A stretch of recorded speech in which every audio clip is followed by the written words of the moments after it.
Hey everyone, welcome to another episode of Disability Landscape. I'm your host, Charlie Bros. With me as usual, Mark Knutson, and Mark is going to introduce our guest for today. Yeah, today we're going to be talking with Mr. Borofsky, who's been involved in adaptive athletics. He's also been involved with the Timberwolves and the Lynx. And today what we really want to talk with Mr. Borofsky about is someone who was involved in adaptive athletics while Charlie and I was involved. I'm Jim Christy. Welcome to the show, Ed. How are you? Thank you. Glad to be here. So now, me and Charlie, we first met Jim Christy when he was operating the elevator at Marshall U. I think he was a student aide or something like that. I didn't know that. Yeah. I did not know that. Right. He was the elevator operator, and then also I think he also helped in the room with Mrs. Russell, student teaching, I believe, and that. But I was just curious because Jim also went to Marshall U as a student, so I would assume is that the first when you met Jim then, Jim Christy? Yes, as a student in the adapted class. Yeah, in the adapt. When did he, or when did it start the talk of possibly doing? Because Jim helped kind of in some of the initial phases of the high school league. When did he? Was it you or was it him or combination that kind of got the thinking of doing something with adaptive sports at the high school level? Yeah, things were moving in the right direction, and there was another situation of people that were trying, as more schools begin to have kids with disabilities, it started to get to be team athletics. Okay. And Jim was a big part of that. And we'd have, for example, if we were playing floor hockey, and he got really excited about that, and we were trying to get the state high school league to move in that direction to take our program in. So Jim we were playing floor hockey, so he and Bob Anderson took the National Hockey League rule book and rewrote it for the adapted program. Oh gosh. And as we were going along and trying to get the high school league to deal with it, Jim worked very hard to try to move in that direction. And if it wasn't for Jim, we would have had a difficult time getting as long as we did to get that far along.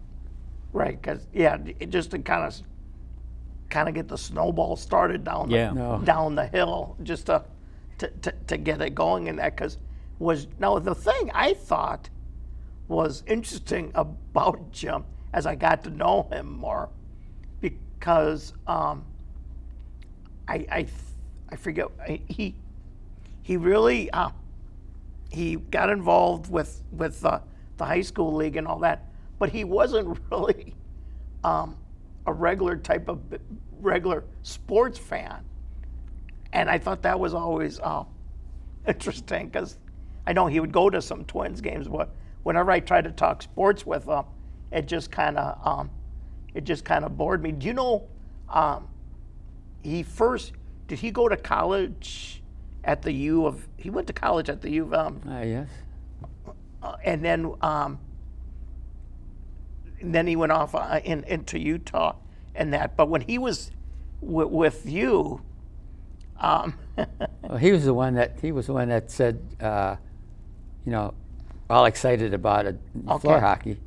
He said, well, how come we can't learn like everybody else and get letters and jackets and like other athletes do? And so it was with that information that he shared with me, we started to work and move in the direction of getting the high school league involved also. And Jim was very important in that program. In that aspect, in that. And Jim, unfortunately, and I actually had the opportunity to ask him this a couple of years ago. he created the program, but he never got the opportunity to play as a student. But he coached the first teams. Yeah. And I asked if he ever regretted it, and he said there was no regret because there was nothing to regret. It wasn't there when he was there. Yeah. So That's Jim. Yeah, but his joy came from coaching and teaching, players like Mark and I during the game. And, Yeah. And how much did he? Well, I would assume he relied on your contacts and wisdom.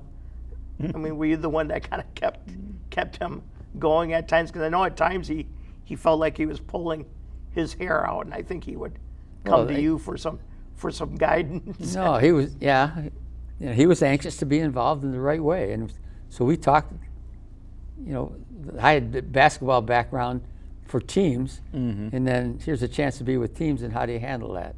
Okay, the coaching side. So he learns, right, we talked about that. And then I at South High School, the athletic director, Kathy Peterson, was doing the adapted athletic program, adapted physical education program. And Jim was there dealing with other kids with disabilities. Because he ended up at South because Marshall U closed, so he was at South. Exactly. And that's where the disabled kids went, yep. And he was working with all the kids that in his class were disabled, and he was teaching them about life skills, about how do you deal with, when you're away from school, right? And how do you deal with on the buses and transportation, right? And he would deal with all of that, and getting a job and interviewing. Exactly. He was, well, you know him. Yeah, he really had the niche for it and that. So, I think anything else you want to talk about, Charlie? Or well, it's just that. I think we need to talk about Jim's early years as a coach, because he explained to me at one point that he said that he had the Jekyll and Hyde mentality. He said before a game, cordial, friendly, talk to everybody, but once that clock started, it was It was business. Yeah, you had to win. You had to get out there and play your best and do your best. And you have to remember some of that. Oh, right. Yeah. I mean, when it was game time, we had to watch our P's and Q's and and do everything appropriate, because I always had the tendency of liking to fool around sometimes, and needless to say, he would have to yank my chain and get me That's Jim. right, and get me straightened out to to be focused on what we want to do. And in fact, I was talking with Charlie at a couple days ago about when we were playing. We had an individual on our team who at that time both physically disabled and cognitive kids played together. We didn't have the two separate leagues, so we were all on one team. And we were in this position where we had 2 penalties. So we were down to just 3 players. And so it was me, another individual in a wheelchair, because the rules stated you always had to have 2 chairs. 2 chairs on them out the there floor. playing, unless one of them was in the penalty box. Yes. But you had to have 2 wheelchairs, and one of them must have been one of the 2 that got penalized must have been a wheelchair, because all I remember was me on my scooter board, another wheelchair, and then we had this other kid who had a cognitive issues. And it was the first and thankfully the only time we were that short-handed by 2. And I was talking with Jim, trying to figure out what to do. And Jim, he said, Mark, let's try this. And that kid really liked Vampire. Dracula movies. Yes. He was very he was very big into that. So Jim told the kid, because the puck is a red puck, he told this kid, you keep that red puck blood down at the other end. And it was very interesting, because I really thought I was going to have to do a lot of work. I just stayed back at the defensive end, and this kid was focused. You give him that particular task, and he kept on hitting that puck down. So for me, Jim kind of ingenuity-wise, but he had a way, like you say, because he was doing the special ed before he ended up, when he did retire, I think he had been doing it for 30 plus years. 35 years, yes. And just had a lot of kids. Because, you were at I went to his retirement party, and just so many people and kids that came up to it was, just unbelievable. But it didn't surprise me, because Jim was stern, but I think the kids knew, they appreciated that, because they knew Jim was stern for a good reason, and they needed that. So that's what makes it good teaching. Yeah, you're right. I would imagine, when you can come across to someone, and they listen and they don't take it, that you're not necessarily mad at them in that. So when Jim first rewrote the rules, did he bring them to you for guidance, or to Showed kind them of to check me, them out? And Well, I wasn't going to change. If he wanted it that way, first of all, we weren't there. Right. We weren't at that point. But the fact that he and Bob actually went to do that. Yeah. And I looked through it, and it was good. But I didn't know if that was going to happen or not. Okay. But we played pretty much as much what he had in the rules. Right. We did that. And now the rules are based on the high school league, or the high school level hockey. Right. So there's certain differences, obviously, but the framework of what Jim wrote is still there. That's right. It's still a big part of this game. He's a big part of the whole program. Yes. Back to you, Mark. Okay. Yeah. No. I was just thinking. I think Jim, did he? Gosh, I had a question and I forgot offhand what I was was asking him about Jim. But now, how well, I shouldn't ask, but how was he? I heard stories back when he was in gym class that things were pretty physical. Was he pretty physical in your gym class? No, I don't recall that. Right. Yeah, I think him and certain other Other students. other students recalled. Yeah, just hearing their stories and that. So, but yeah, I think we've covered everything that we. You guys brought back a lot of memories for me. No, that's good. Yes, good. it is good. Yeah. So, well, we want to thank you, Mr. Profsky, for coming. It's always fun to, especially talk about our friend Jim Christy, who just recently passed away, Right. and that and. And welcome back to Disability Landscape. We're here again with Mark Knutson and another special guest to continue talking about our friend Jim Christy. Yeah, hi folks. Yeah, as we continue here talking about Jim Christy, I want to introduce a good friend of his and ours, Dale Humes. Dale, welcome to the show and that. I guess to start off, when did you encounter Jim? When's the first time you met Jim in that? Well, first of all, let me thank Charlie, thank yeah. you, Mark, for having me on here. It's indeed a privilege and an honor to do any tribute to Jim Christy. Exactly.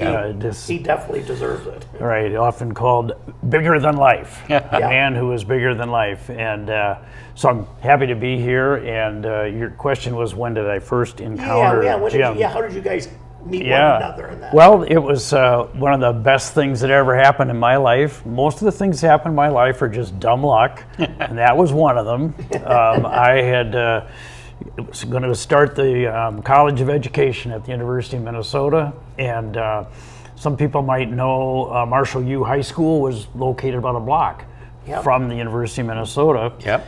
So I had moved into a boarding house very close to Marshall U to be close to the university, and I saw an advertisement on the wall at the job board at the university advertising a job at Marshall U High School, and it was actually working with disabled, hearing impaired, and back in the day what they called behavior management kids. Okay. All one big thing. And what I was hired for was an employment program for that clientele.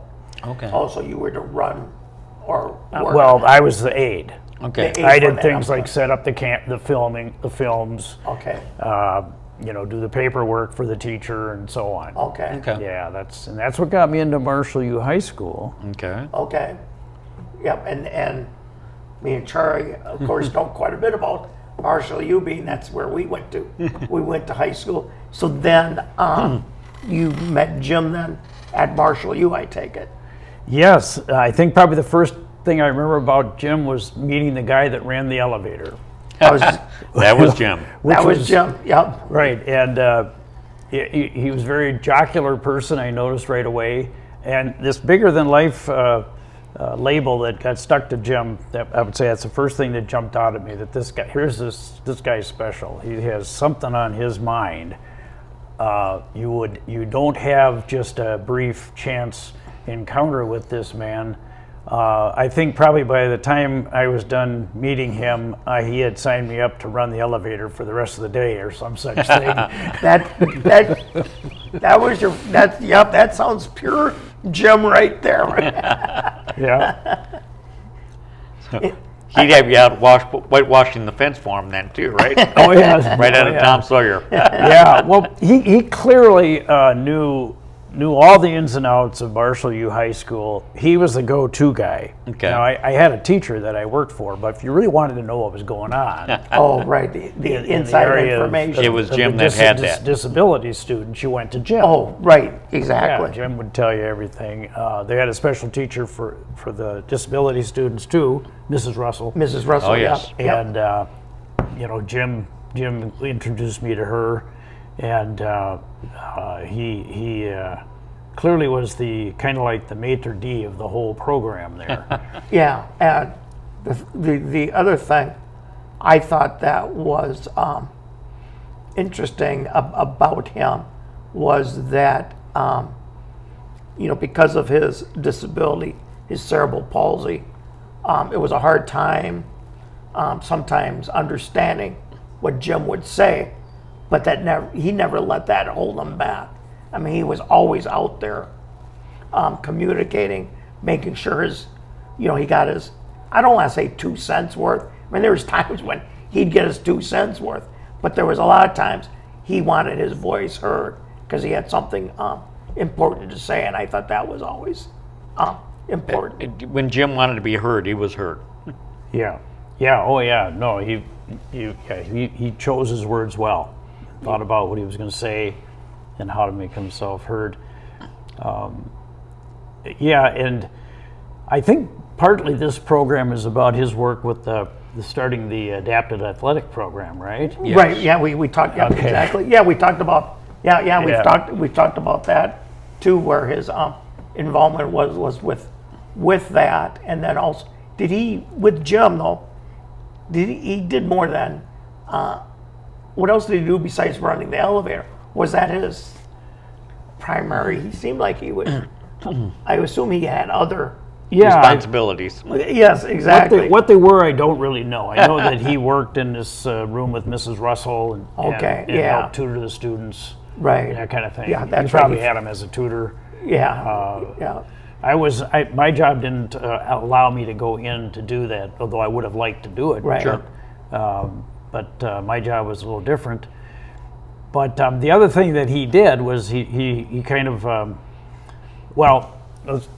he was a young guy then, Yeah. full of energy, enthusiasm, off on the big adventure of life. Oh, Yeah. that's for sure.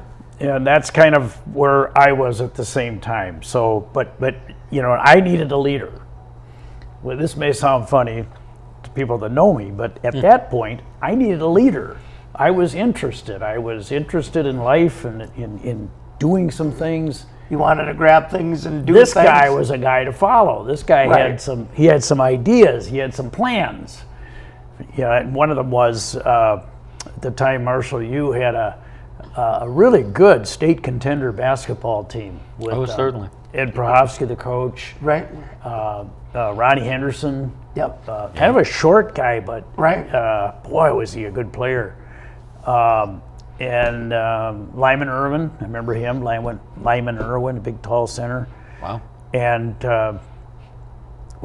I don't know if this started before I got there or not, but Jim right away, he said, what do you do after work? And I said, well, I study for whatever. And Yeah. he said, would you like to help me take kids to the basketball games? And I said, Jim, I got a 2-door car. I never stopped him. Yeah. Well, you're like, how is that going to work? He said, don't worry about it. He said most of the kids won't care if you kind of lift them and throw them in the back seat or whatever. He said, don't worry about that. They'll be more happy to be going somewhere than concerned about, whether they're got their seatbelt on or whatever. Yeah. Which I probably shouldn't be saying all that right now. We probably did a lot of stuff we shouldn't have done. Possibly. He might have been. Times have definitely changed. Allegedly. Times have changed. Yeah, allegedly. Yeah, but that's what I think the first thing I remember doing with Jim was taking kids to the basketball games. Oh, so that's how he got you first right, involved with yeah. the kids with the disabilities, the special needs and that. So Right, yeah, and I just had a ball. It was fun. Yeah, I oh, don't yeah. know why. Why would that be fun? well, I just suppose because the young people involved were fun. Mark, you might have been one of them. oh Yeah, right, no? yeah. Oh yeah. I was going to say, if you recall basketball, that's one of those winter sports, and there were some road trips we went to watch the basketball team. Yeah, And I always kind of wondered, are we still on the road here? I mean, there was a couple snowstorms, but Jim was gung ho enough to do it and that. Oh yeah. There was no stopping him. And I remember your dad too. He helped drive. I was just going to say exactly. I think that's when you met Yeah. you met my dad. My dad met you because Jim also got my dad involved. So I think it was like a caravan of you and Jim and my dad doing these different road trips and that. So And one of the side things that happened during this time, I know that probably the program is more on the adaptive athletics. no, please, but no, no. this was- is more about Jim and This was right when the American with Disabilities Act was passed, I believe. yeah, that would be around that time. And there was an organization that was starting in the Twin Cities called the United Handicap Federation. Oh right, yeah, And I remember that Jim and your dad yeah, got together a group, and we Yeah. would go to those meetings, that's right. Yeah. and then we would caucus at your house. I remember. So he got all these kids involved in political action. Okay. Yeah, Yeah. the United Handicap Federation. But yeah, I remember to this day some of the inspirational people that he introduced you people to. Right. Oh yeah. There's a guy who was always told, I think he had CP, cerebral palsy, and he was testifying. He said, they always told me that I should not be going to college, that I didn't have what it took, and he said I went anyway. Yeah. And then they said, well, after I got through college, well, you shouldn't go to law school. You just don't have what it takes. Right. And I think it involved getting funded to do this. So this guy probably ended up funding his way through college. And he said, finally, when I graduated from law school, I went back and I sued the division of vocational rehabilitation for not funding me. Yeah. I'll never forget that, Now that's a catch-22. What an inspiration! I mean, for kids, high school kids, you and all the other kids, to see this man telling you what you can do, what you can achieve. Right.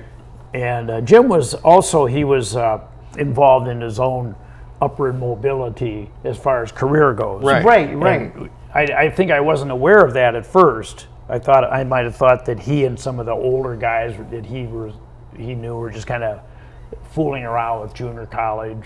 Yeah. Right. Yeah. Kind of a funny story there is my mother taught at Minneapolis Community College, and some years later when I introduced her to Jim, she said, "Oh, we know each other." Oh, really? And She was in his class. well, yeah, and if you knew Jim, one of the things his bigger life personality was that life had to be fun. Yeah. Oh, yeah. And Yeah. if a classroom was getting a little dry, he and his buddies, Cassidy, Bob Anderson. Oh, yeah. Pat Cassidy, Bob Anderson. And, geez. and my mother said the story was where I had to scold these, and I said, "Boys, grow up."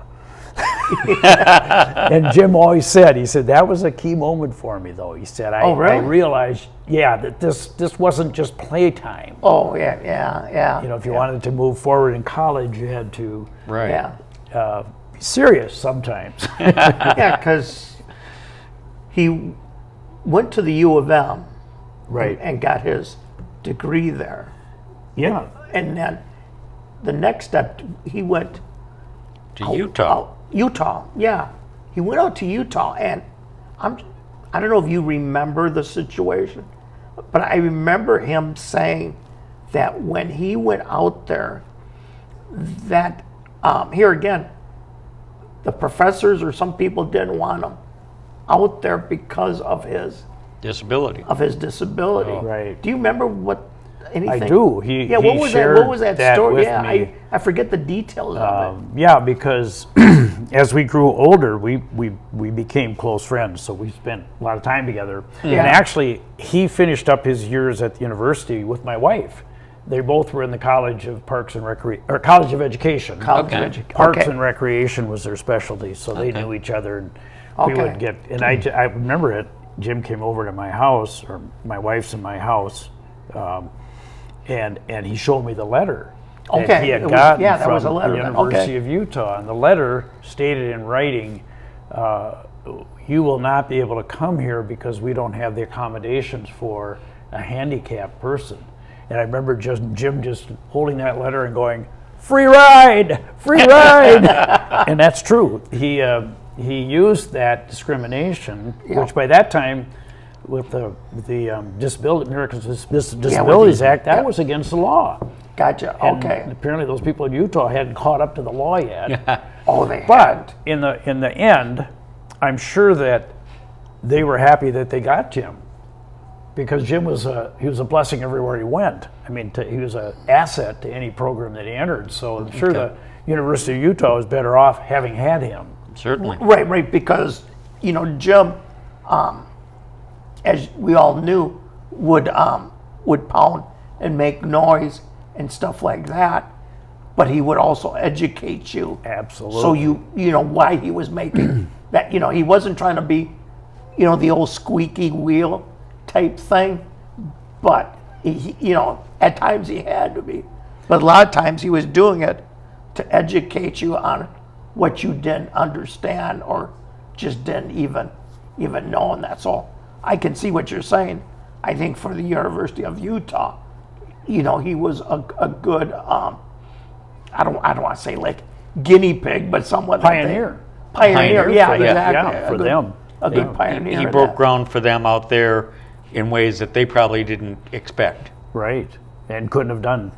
Well, it took a pioneer. He was probably the guy that did it. But I got to tell you something funny, because he's always Please do, yeah. He, So he, after he gets done with the letter and saying free ride, he says, but I'm really concerned, he said, you know what they say about Utah? Eat, drink, and be merry, for tomorrow you may be in Utah. He said, it's going to be a pretty dry 2 years. Yeah. Yeah. So, Yeah, for Jim, I could see him. I could see him saying something like yeah. that.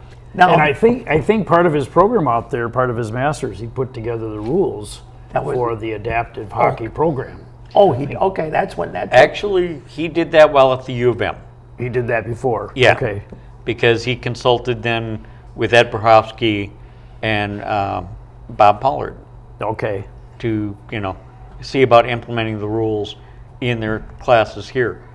If he'd spread adapted sports to Utah, they'd be the leader and not Minnesota. Jim made sure it stayed here in Minnesota. Yeah. Oh no, I think it was the Minnesota manual that he worked on there. Right, I mean, I okay. think. I see what he you're saying. That refined probably it could have as been, probably Right. as part. Yeah. I mean, it was an ongoing kind of thing, as I remember, because there Okay. was no rules. Right. No, they took. I don't recall if it was the NCAA rules or the NHL rules, and said, okay, let's make these so they apply to people with disabilities. Yeah. I'm not, it's kind of lost in the fuzzy past. It was about 50 years ago. So at some point, the schlepping people to basketball games turned into schlepping to playing floor hockey. Yeah. I don't know when that happened, but suddenly the same people that were It'd going to be the basketball about the games early- were it all happened around that same. early 70s. Yeah, about at 74. out of Marshall U. 74 was the first time that they had competitive play. Yeah. Okay. So it'd Would've be been right around that then period. when I remember being on a team would have been right. Yeah. Right around the 74. Prior to that, though, he was 74. doing, I think, more experimental things, or I think maybe got the idea. Did he get the idea from Courage Center? I'm not sure where he got the idea from. they were. I think they were Courage doing Center at something that like time had a rec night out there. That where was we, it. Yeah, we played played. Wednesday night rec league where we, I think that's where he started formulating probably the ideals Right. because Bob Pollan ran Right. the floor hockey at that time. Right. So that's where he probably got Bob involved in helping him. Okay. With, Right, because Jim had introduced the rules that he and Bob Anderson had written to Bob Pollan and said, let's try using these. Okay. All right. Yeah. And eventually, I know Jim got me playing in that league out at Courage. Oh, right on the Yeah. on the Yeah, Wednesday, the Wednesday night. rec Yeah. night. Yeah. Yeah, if there's one thing I can say, you're not a good floor hockey player. Nothing personal, okay? Nothing personal. Now, Dale, it was a long time ago, so I don't know how you I just remember wanted to get that off my chest so you know why I never picked you when I was a captain. Okay, I'm sorry, but And that was hard on me. I know. I thought I had to get it off my chest. No, 50 I years. tell you, if there's one thing one of the regrets of my life was that the time, there's never time to do enough stuff. As I became a teacher, then the demands on that job became Oh, right, yeah. became more, and that kind of drew me Yeah. away. I got a job my first job was at Marshall U. Oh, it wasn't. Okay. Yeah, and Teaching and it that? it was in the somehow in the area of disabilities. It was very Okay. short. Okay. I'm trying to think of. Did you work with? Because at that time, Mr. Narby was working Yeah, the no, part about finding jobs and employment, this job skills and all that. right. So yeah, And Mrs. Russell had the. I was still the doing room for that job, tutoring. but Okay. then they got me a half-time job at Marshall U doing Okay. something, and I can't remember what. Anyway, Jim and I continued though to get each other involved in things, and I had him get involved in some things out there at Central, and he got me involved in some of the things Oh, he was because doing. you went to Central then? Yeah, that's where I was teaching. You yeah. were teaching at Central. Right. Yeah. For what it's worth, he accompanied me on a ski trip. I was the ski advisor, the reluctant ski advisor. We went all the way up to Michigan, Oh my gosh. and we ended up being more police than we did being chaperones. Okay. Yeah, it turned into a bad situation, and some kids did drugs. And, Yeah. And we sent them home, and I don't know if this is a story worth telling, but the punchline's great. So we sent them home, but they didn't go home. Their parents were informed they will be arriving on this such and such a bus because they misbehaved on the trip. Yeah. They didn't go home. They went to another ski resort on the way, and they came home later. And then, so that then was blamed on the organizers of the trip, which was me. Yeah. And so there was I had spent several $100s to send these students home. So I got kind of stubborn. Jim agreed. He said, "You should take them to conciliation court and get your money back." So we went to conciliation court, and the principal testified against me. That's not a good sign. No, but it was, keeping the peace in the community. Yeah.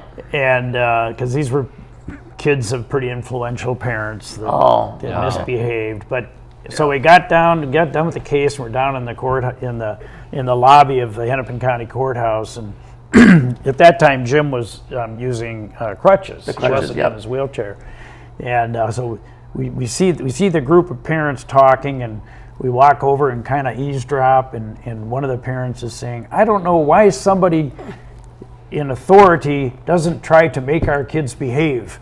And Jim walks right up to her at those two crutches, and he says, "Lady, we just tried." And I can still remember him. He pivots with those crutches, and out he stalked, just indignant, Yeah, he did have that pivot. He laid the zinger on that one. I would hope it taught those parents a lesson that they're the ones that needed to hold the line on their kids. Have a little discipline. Yeah. So Jim, went on to become an educator in the Minneapolis system, and had a successful 35-year career. What do you know about his his style as a teacher? How he dealt with kids? Oh. Well, that's a good question to ask. I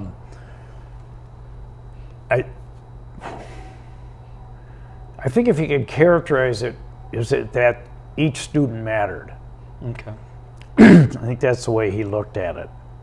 That he was given this group of students to be, given under his care, to move them forward in their education. And now this is mostly just from my conversations with him out of school, because he would often go the extra mile, going over to the parents' house and meeting with the parents. And he wasn't one of those guys that just punched the clock. He was a teacher that went the extra mile and made sure that every kid maximize their potential. I would say that's what he was about. Right.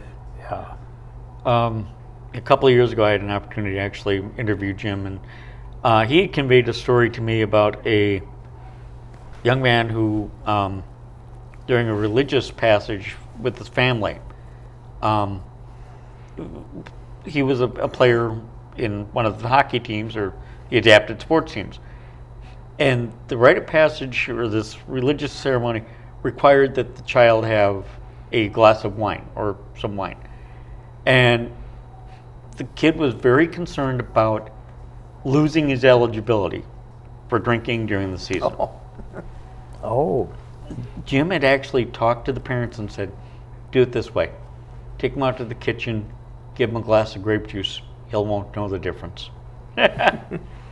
And that was kind of the way that Jim did things. He found ways to make people comfortable but still achieve what they thought was important. Oh, I'm glad you said that, because that's I think in the development of the handicap the adaptive hockey program. It was a lot of the same kind of ingenuity. Sort of like a third way. People think, well, there's either this way or this way. Right. And sometimes those ways don't work. But Jim always had a third way. He always had some other idea. And just I'm thinking in the terms of that sport, how he was looking at kids in wheelchairs and kind of thinking, well, they kind of get in the way when they're buzzing up and down the court, but where they best would play is right in front of the net. Yep. Right, To yeah. be the defense. It changes the game a little bit to have them in so close, but what the heck? It makes it harder to score Right. Oh, with yeah. those guys there, and it gave them a real important position on the team. Exactly. And the same with the scooters. I think those scooters were already part of gym class, weren't they? Yeah. Oh, that's yeah. what- Oh, yeah. I think yeah. I remember using those when I was Oh, a yeah. kid. Right. Yeah. The scooter boards were. Yeah. Are part of every gym class going back to probably when they invented the wheel. The first thing they probably put those wheels on was a scooter board. But he just immediately saw the value of that to have the Right. kids that Because, could when we paddle first- the boards with their hands, those big strong arms, and move those boards. Because And then when we first started hit playing, that puck. I tried playing in a wheelchair, and it just wasn't for me. Sure. It stunted my mobility. I wasn't quick enough. You put me on that scooter board, and I was a feared player by a lot of opponents. Yeah. Charlie, you were. Yes. So, That I will say that. I remember that. Charlie Brose was a but formidable opponent. yeah, there were times when Jim didn't know exactly what to say, though, because as Mark has conveyed a few times, he'd be in the middle of the game and he'd call a timeout, and we'd go over, and Mark, what did he say? What do you guys got going on? I think he was making it up as he went, Right, yeah, and trying to make it so it worked for every player there, not just a few of the hot shots. That was important. I mean, Yeah. like how he worked Laban in. Right. Oh, Tony. Amazing. Yep. Yeah. And for people that don't know, Tony Laban was a thalidomide baby, born without arms and legs, and tremendous personality, tremendous optimistic person, and but how could he participate without Right. arms and legs? Exactly. Yep. And Jim had him start working on a slap shot, holding the stick with his Shoulder. head and his Yeah. shoulder, and had him work on that before he worked him in. Once he got that shot pretty he got, good, He got it then really they- good. then he got really good. You're Yeah, right. he got was really good. he was Yeah. really good at that. Tony was a feared shot. He Right, was, yeah. He was one of a kind. That He was for like sure. a pool player because when we would let him do the penalty shots, and he would always like ask me and Charlie, okay, where do you want the shot? What corner of the net? And we'd give him a upper left corner. So he was lifting too. Oh yeah. Oh yeah, That's yeah. pretty impressive. Yeah. Yeah. He could. He could lift that puck Yeah. off. It was. I mean, Charlie and I have good hands, but we didn't have the accuracy that Tony has. So pretty amazing. Yeah. So I think it's time to wrap it up. But Dale, we want to thank you for coming in, sharing stories about Jim Christy, because he was an important figure in our lives and has made a big difference to a lot of kids with disabilities in his time here. Yeah. Mark? yeah, no, it really was. Like I think I've mentioned previously too, Jim was the best man in my wedding, and was the godfather to my son Kyle and that. So I have always had a lot of respect for Jim and that. So. Yeah. That's part of his legacy is he kept in touch with everybody, all of his former Yep. students and everybody, and Yep. became part of their lives. And the one thing that he always taught you was that you're a magnificent person. You're going to be magnificent. You're going to be the best you can be. That was Yeah. Jim taught you that. That was his mantra. Yep. Unlimited potential. Yeah, and I will close on this note because I've now operated a sports program for adults with disabilities for the last 25 years. Jim once told me, says he had it easy teaching the high school kids because when I start dealing with the adults, that's when you get trouble. Yeah, I can believe that. Great. Yeah. So again, Dale, thank you. Mark, as always, this has been another episode of Disability Landscape. We'll see y'all soon. Thanks.